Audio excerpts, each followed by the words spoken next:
বৃহস্পতিবার দুপুরে শরীয়তপুরের জাজিরা থানা ভবনের নিজ শয়নকক্ষ থেকে আরেক ওসি আল আমিনের ঝুলন্ত মরদেহ উদ্ধার করা হয়েছে। নেত্রকোনা শরীয়তপুরে 2 পুলিশ কর্মকর্তা, কলেজ শিক্ষক সহ 3 হত্যাকাণ্ডে দেখা দিয়েছে ধূম্রজাল। কে বা কারা কি আক্রোশে তাদের হত্যা করেছে তা খোলাসা করতে পারছে না পুলিশও। তবে প্রকৃত রহস্য উদ্ঘাটনের দাবি স্বজন এলাকাবাসীর।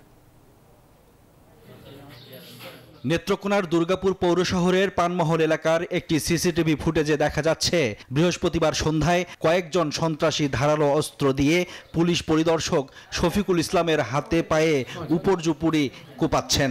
ঝরঝর করে পড়ছে রক্ত। বাঁচার আকুতি জানালেও গলছে না পাষণ্ড সন্ত্রাসীদের হৃদয়। স্থানীয়রা জানায় গুরুতর আহত পুলিশ কর্মকর্তাকে রক্তাক্ত অবস্থায় নিয়ে যান হাসপাতালে। ময়মনসিংহ মেডিকেলে নেয়ার পর মারা যান ওই পুলিশ কর্মকর্তা। এমন নির্মম হত্যাকাণ্ড মেনে নিতে পারছেন না স্বজনরা। আমি এই ঘটনার দৃষ্টান্ত বিচার চাই, যে আর কেউ এতিম না হয়। এই অল্প সময়ের মধ্যে এইসব ঘটনা আমাদের জেলাবাসীর মধ্যে একটা আতঙ্কের সৃষ্টি হচ্ছে। আমার একাধিক টিম আসামিদেরকে গ্রেপ্তারের জন্য, শনাক্ত এবং গ্রেপ্তারের জন্য অভিযান পরিচালনা করছে। এদিকে বৃহস্পতিবার দুপুরে শরীয়তপুরের জাজিরা থানা ভবনের নিজ শয়নকক্ষ থেকে আরেক ওসি আল আমিনের ঝুলন্ত মরদেহ উদ্ধার করা হয়েছে।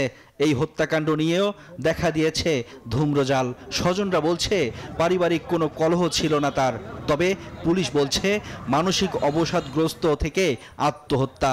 উনি দীর্ঘদিন ডিপ্রেশনের ওষুধ খেতেন, এটা আমরা ওনার শয়নকক্ষ থেকে এটা আমরা পেয়েছি। আত্মহত্যা করছেন বলে আমরা ধারণা করছি। পরবর্তীতে পোস্টমর্টমের পরে আমরা বিস্তারিত জানাতে পারবো। উনি একটা ফ্রাস্ট্রেশনে ভুগছিল, এই কথা এখান থেকে শুনলাম। ওনারাও কিছু অনুমান করতে পারতেছে না, তবে ফ্যামিলিতে কোনো অসন্তোষ ছিল না। কিন্তু একজন পুলিশ কর্মকর্তার উপর এতটা আক্রোশী বা কেন? ঘটনার তদন্ত করে প্রকৃত রহস্য উদ্ঘাটনের দাবি জাজিরার স্থানীয়দের। Desk report, news 24।